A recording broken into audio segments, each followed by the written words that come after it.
This could be your pay-per-view rewind for 1991. 91 was a pretty hot time for the business. I just remember, a lot of people being fans, a lot of my friends, as a kid, this is actually the first year I started watching the product consistently. This is probably the most obsessed I was with the WWE in the actual 90s. But I just remember the business being hot. All my friends, a lot of my friends were wrestling fans. I remember I used to go over, my neighbor's house. We used to watch tapes and, we used to wrestling buddies, action figures. I even remember one time a painter actually came to my house and, I guess he overheard us talking about wrestling and he was like, yeah, I actually know Macho Man and Hulk Hogan. I hung out with them, got their autograph and, just stuff like that. So my point is people were always talking about the business at that time. I even remember soccer practice right before SummerSlam 91 and like everybody was talking about the match made in hell, match made in heaven. There's just a lot of hype for the pay-per-views. So to me, I think the business was hot because a lot of people that were watching during the 80s were still watching, even though they had gotten older. And then you had all these new kids like myself that, started watching Hulk Hogan and the Ultimate Warrior, even though we were too young to be watching in the 80s. So you just had an influx of all these people from the baby boomers and their babies having, being fans of the product as well. So, but let's get down to 1991. Looking back on it, it really wasn't that great of a year in retrospect. It somewhat disappointed me just watching this stuff on pay-per-view. We only have 5 pay-per-views. We actually had Tuesday in Texas as a bonus. But we go to the Royal Rumble 1991, which is actually a really good show. Very, very good Royal Rumble undercard. We jumped the card off with the Rockers and the Orient Express. From what I've seen, this is the best I've seen from the Rockers as far as, it's probably their out of the most accessible matches you could find from the Rockers. You won't find anything better than this. Maybe there's some type of house show on Coliseum Video that represents the Rockers a little bit better than this, but this was amazing stuff. One of the best tag matches at that time from the Rockers. I mean, they went out there for 20 minutes, and it was just a great, just a great babyface, tag team match with a lot of hot tags, a lot of great action, especially for 1991. I thought this really holds up over time. So check it out. Marty Jannetty, Shawn Michaels going over the Orient Express in an extremely hot opener. Also, you actually had Big Bossman versus the Barbarian, which shocked the shit out of me. This was a legit 3.25 star match. Got time, had a great crowd. They were really pushing Big Bossman. Great to set him up for the Intercontinental Championship against Mr. Perfect at WrestleMania 7. And then in the middle of the card, you had Ultimate Warrior defending the WWF title against Sergeant Slaughter. And this was kind of weird. This shows you how much the business had changed. Sherry Martel, Queen Sherry, was actually managing Randy Savage at the time, and Savage wanted a title shot. So she comes out up to Ultimate Warrior and says, "Would you please grant the Macho Man a title shot?" And Warrior kind of hulks up or whatever he was doing, and he's like, "No." So I don't know. I guess back then it wasn't cool to give people a title shot. It was just, I don't know. It was kind of weird. And then Savage just goes ballistic backstage. He's like, "He said no. He said no." Starts throwing shit, backstage.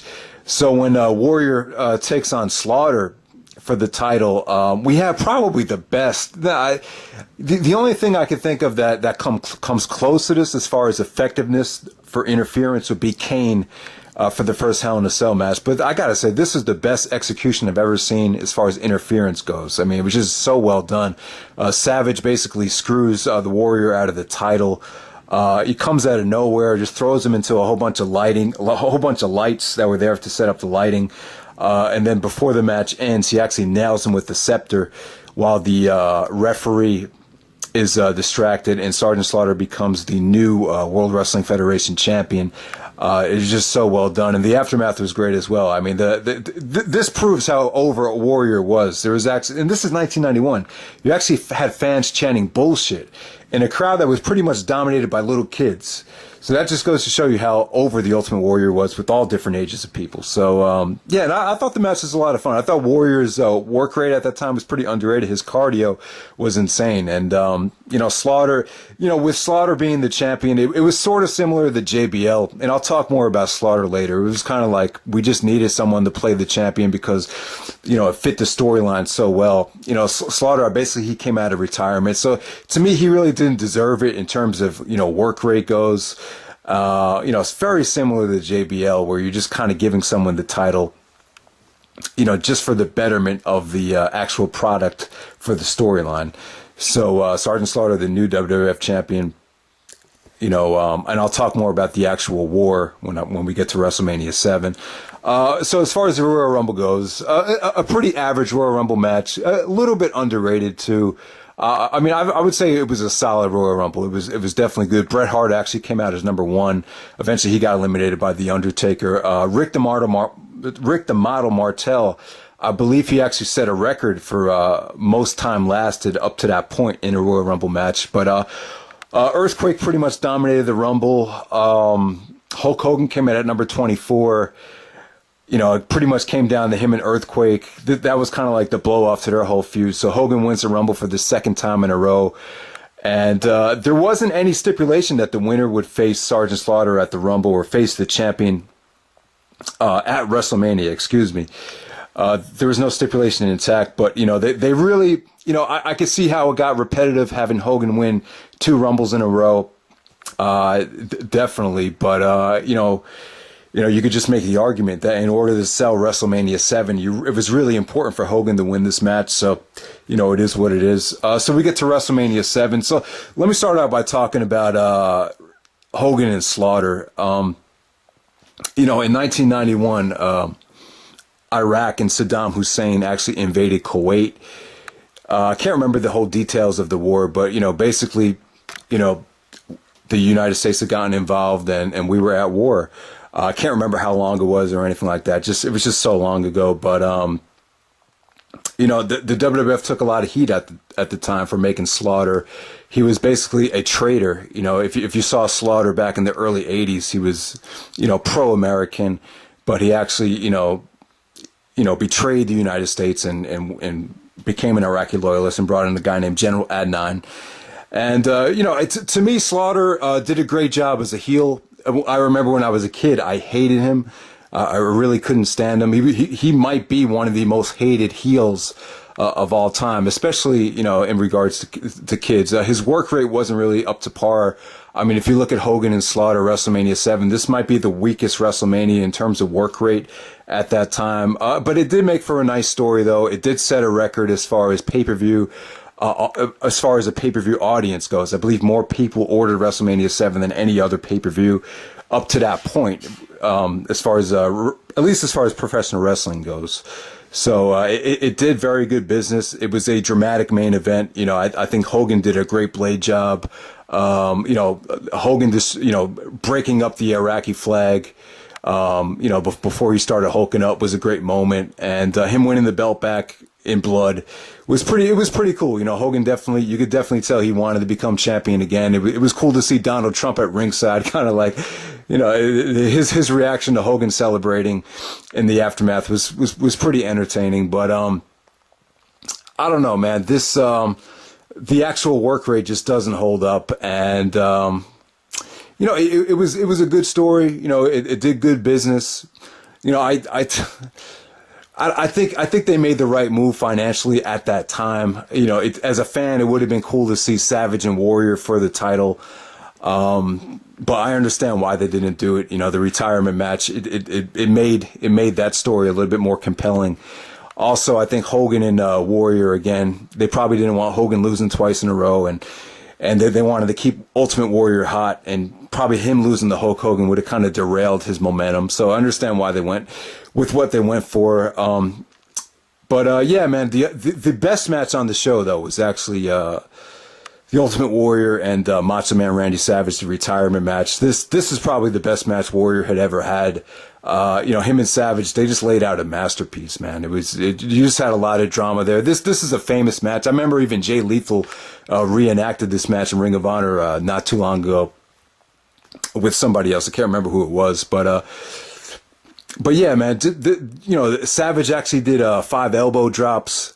Warrior couldn't get the job done, started talking to the gods. He was asking the gods, if this was his destiny to keep on wrestling, because this was a retirement match. And, just great stuff, man. I thought the ending came off great. I don't really think it hurt Savage to have Warrior, step on him when he made the pinfall. But yeah, what the aftermath was amazing too. That this really put the match over the top for me. As far as WrestleMania moments go, I still think this is probably the best WrestleMania moment if we're not counting, title victories. Because I don't really count title changes as WrestleMania moments because they happen every year. But as far as a WrestleMania moment, this had a huge effect. I mean, just women, crying in the crowd, and you kind of sympathize with Savage for losing the match, and then Queen Sherry starts, kicking him, and then Elizabeth makes the save, and then once Savage realizes it was Elizabeth that was trying to help him up, they reunite, and you see some of the women just crying in the crowd, just really emotional stuff. So I think that's a great WrestleMania moment.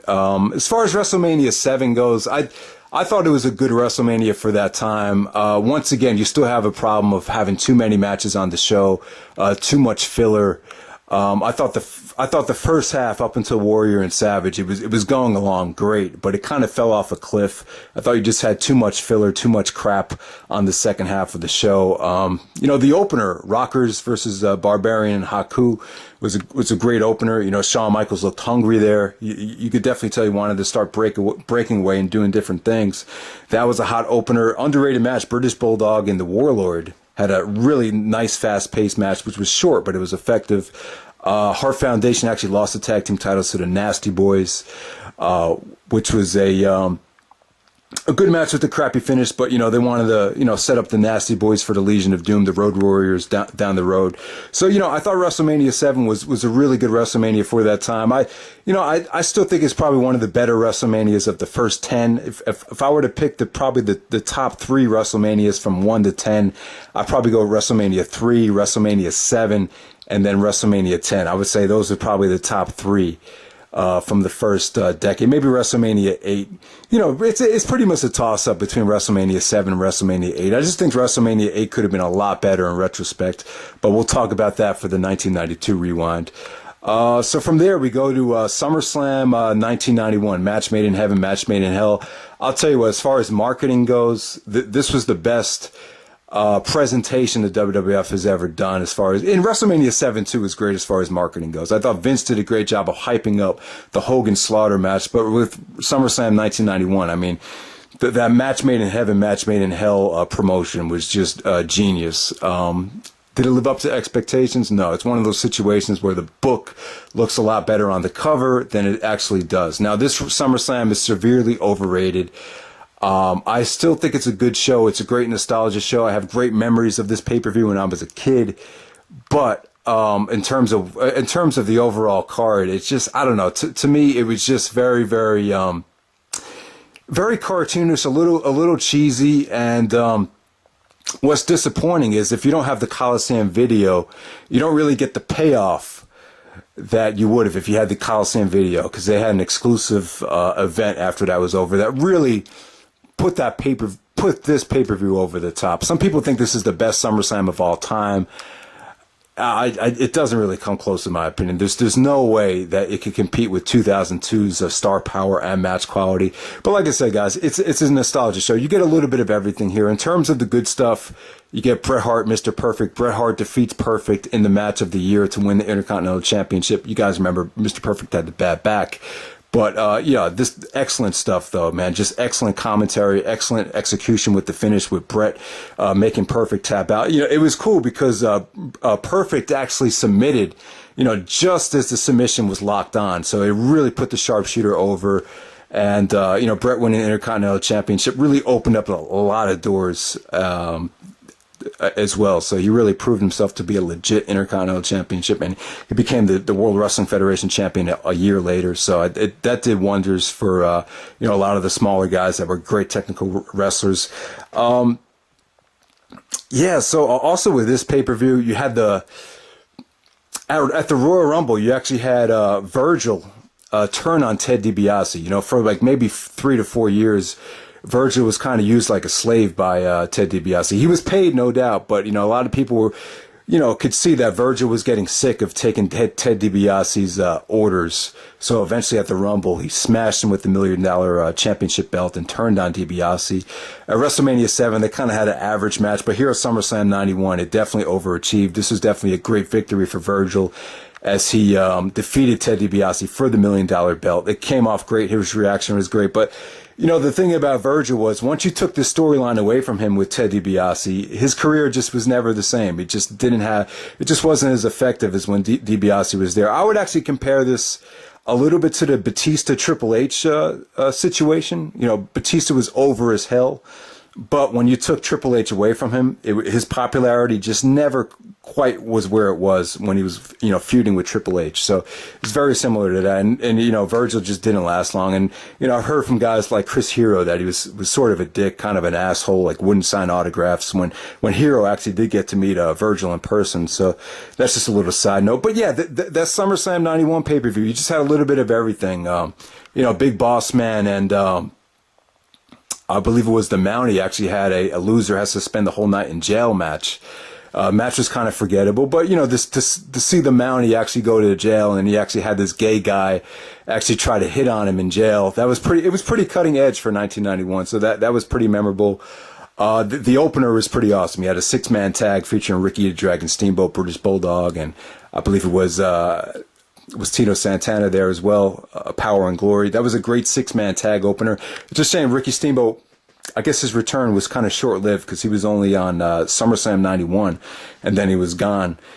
But so the couple things that put a bad taste in my mouth, like, I don't know, I guess it was like during intermission, you just had a lot of crappy promos of just big guys like Earthquake, Legion of Doom, Tugboat, or Typhoon, I guess they called them at the time. I'm trying to even think, the Nasty Boys. You had all these guys just screaming at the camera, like, "Oh, Hogan, I'm gonna kill you. I'm gonna get." It just seemed like one after the other. I was like, these promos just suck. In 1991, I think at that time, it's a little overrated. I think they lost a lot of the great workers to WCW, like Ravishing Rick Rude was gone, Steamboat was gone. You just had so many tag teams from the 80s that were just gone. Like, the British Bulldogs and, I guess, even teams like the Killer Bees and, Hart Foundation was breaking up. So you really didn't have the kind of depth that you had in the tag team. So I don't know. I just felt like you had a lot of guys on the roster that, they started bringing in these gimmicks that kind of sucked, like Skinner and, even the IRS. Well, the IRS wasn't a bad gimmick, but, you had Skinner and the, what was his name again? The Berserker. I just felt like Vince McMahon was maybe a little bit too overconfident, and you kind of had a lot of crappy gimmicks at that time. But as far as SummerSlam 91 goes, the other match that kind of put a bad taste in my mouth is the match made in hell. I mean, the promotion of this match looks so cool, on paper, but the reality is it's a glorified house show match. And there's stuff we could get into about the Ultimate Warrior as well, but just had such a house show feel to it. You had Ultimate Warrior and Hulk Hogan taking on Sergeant Slaughter, General Adnine, and Colonel Mustafa, who I believe was the Iron Sheik.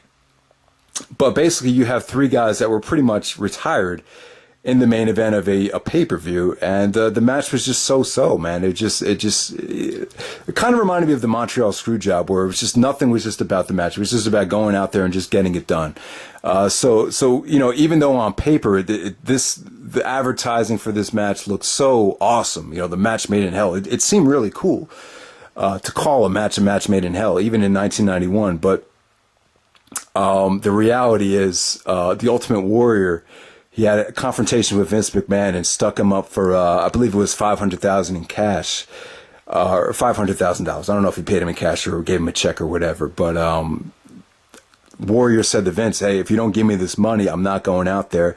Vince was upset because his philosophy is you always have to deliver what is advertised or else it could hurt the company. And I agree with Vince. I think it's very important to always deliver what is advertised or else it can bite you in the ass. You could lose, sponsors and pay-per-view buy rates down the road, obviously. But the story, to me, this is how I remember it. This is what I remember, that Warrior, reading about Warrior being upset because he had not gotten what he deserved for the WrestleMania 7 bonus. So he wanted $500,000, which seems a little bit high, especially since he wasn't in the main event. But if we look at it like this, WrestleMania 19, I remember Hulk Hogan being very upset about his WrestleMania bonus, which was only $300,000, which was nothing compared to what he got in the heyday. I believe Hogan got $1.8 million for like WrestleMania 5, from what I remember reading. So that's a lot. But in Warrior's defense, if you have the best match on the highest WrestleMania buy rate of all time up to that point, I mean, is $500,000 a bit much? I don't really think so. But we don't know the specifics of it. But if Vince was kind of holding out and not giving the guys what they deserved, I could see the frustration from Warrior's point. But, to me, you just never, ever do that. Warrior just killed his momentum. I think Jim Ross said it better than anybody on the Self-Destruction of the Ultimate Warrior DVD. He said that he lost great momentum, was never quite the same after that. I mean, he took 7 months off. When he did come back at WrestleMania 8, we'll talk about that, next rewind. But he just lost great momentum. I mean, sometimes when you go away for a while, it could help your popularity, like Triple H. But there's a lot of intangibles and a lot of factors that the WWE put into Triple H's return, which is why it had such a huge effect when he came back as a babyface in 2002. This is the total opposite. Warrior walked out. You didn't hear anything about him when he showed. It was kind of awkward when he did return as well. So definitely.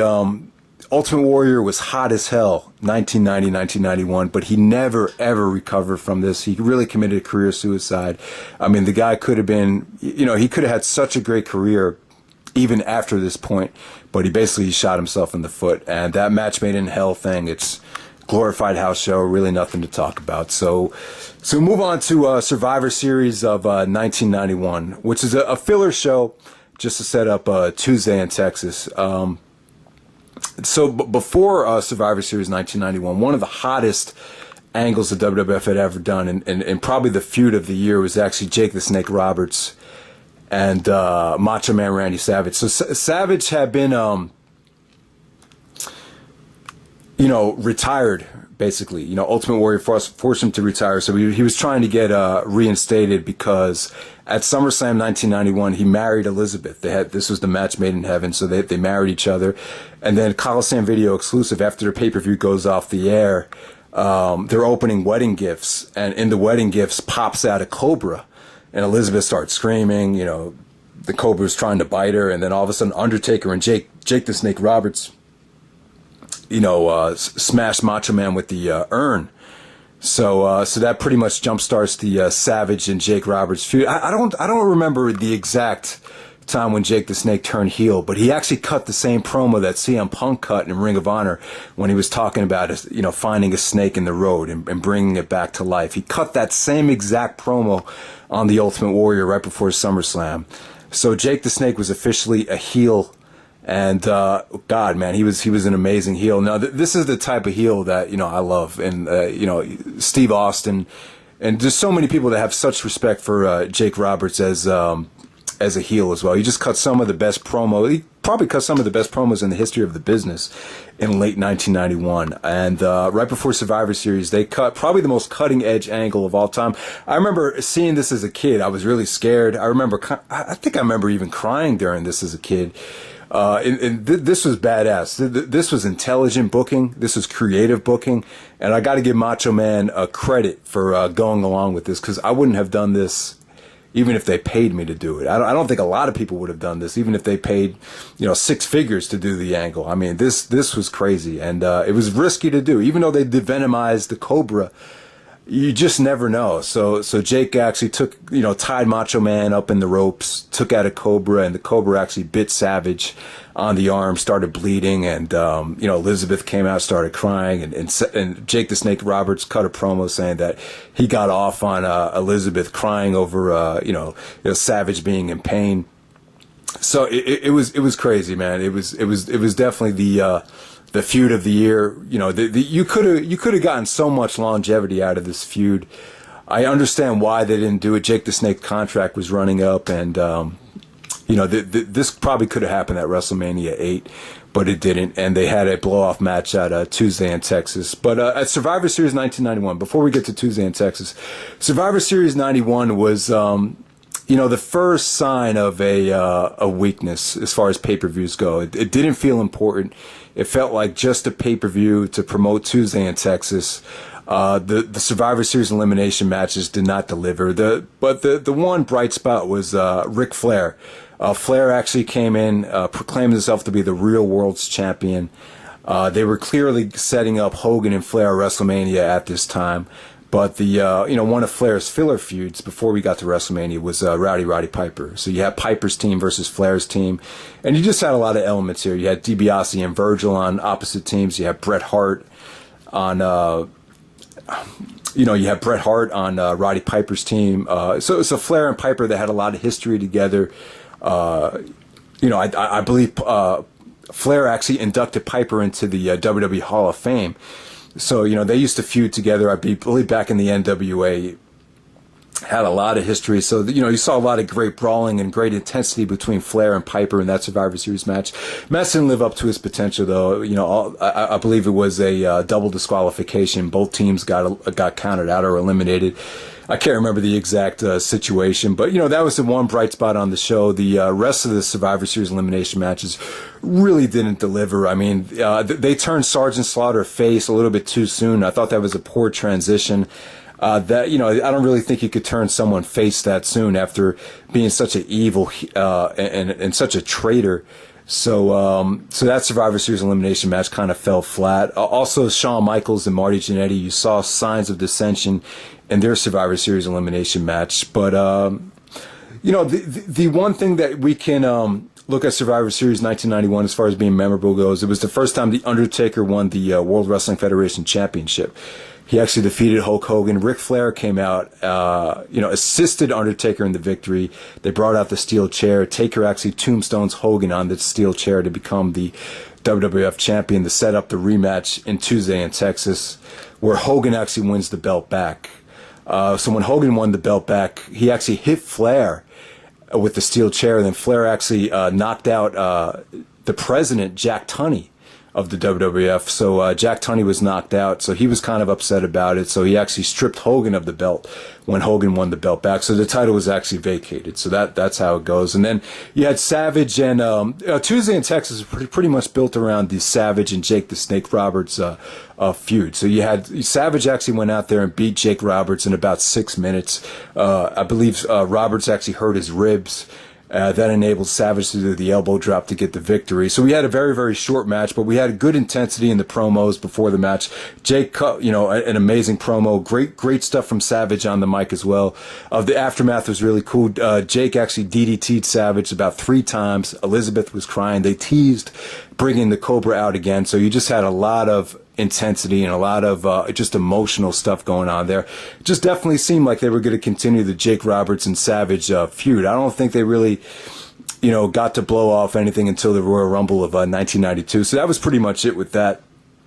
From what I remember. So Tuesday in Texas, Bret Hart defended against Skinner. The British Bulldog had a good rematch with the Warlord, but overall Tuesday in Texas was pretty much a forgettable show. It was, Hogan won the belt back, but the title was vacated, and it was vacated until Flair won it at the Royal Rumble of 1992. But we'll talk more about that later. So that's pretty much it, guys, as far as 1991 goes. I thought it was a good year in terms of star power.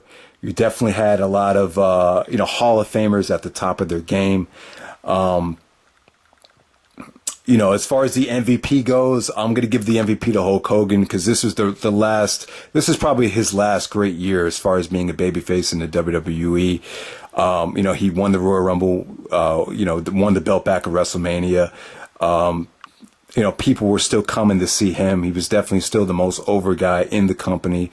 But you could just see it fading away in the match made in hell, and definitely with the Undertaker. Undertaker actually got some cheers at Survivor Series, so you could definitely see a lot of people were just getting tired of the same old shit, and you could definitely see it. But in terms of work rate goes, who is the best wrestler in the company? I would probably say it's a toss-up between Bret Hart and Mr. Perfect, without a doubt. Bret Hart had a great Intercontinental Championship reign. I believe he defended it more times than anybody in the shortest amount of time at the end of 1991 when he was the IC champion. I would probably say the best promos of the year go to Jake the Snake Roberts. Jake as a heel was tremendous. As far as the feud of the year, definitely Jake Roberts, Randy Savage. I don't think anything comes close. Also some television matches. You actually had Hulk Hogan and Ric Flair at Madison Square Garden in a, I don't know what do you want to say, it's an MSG Classic exclusive or a Coliseum Video exclusive. I'll talk more about Flair and Hogan in the 1992 rewind, but, I've heard that one of the reasons why they dropped the Flair and Hogan thing is because Vince was disappointed in the reactions. I don't buy that. I thought their house show match at MSG came off great as far as reaction goes. I just think there was probably Vince was worried about it being too much of a mismatch, and Sid had something to do with it as well. But we'll talk about that later. You have Flair take. So when Flair came into the company with the NWA WCW title, you just had so many dream matches, Flair versus Piper, Flair versus Hogan, Flair versus Savage. There's just so many possibilities. So the Flair and Piper feud at the end of 1991 had a lot of intensity, a lot of good heat there. They had a good match at Madison Square Garden in October as well of 91. The Rockers and Hart Foundation had some good matches over in Japan as far as television stuff goes. But Flair actually worked with Bret as well. In 1991 for the IC title, which was on Bret's Dungeon collection. So, so there we go. That's 1991. I actually think 92 is actually a much better year. But you can see some things start to change in 91. Warrior walking out and Hulk Hogan's popularity, visibly decreasing.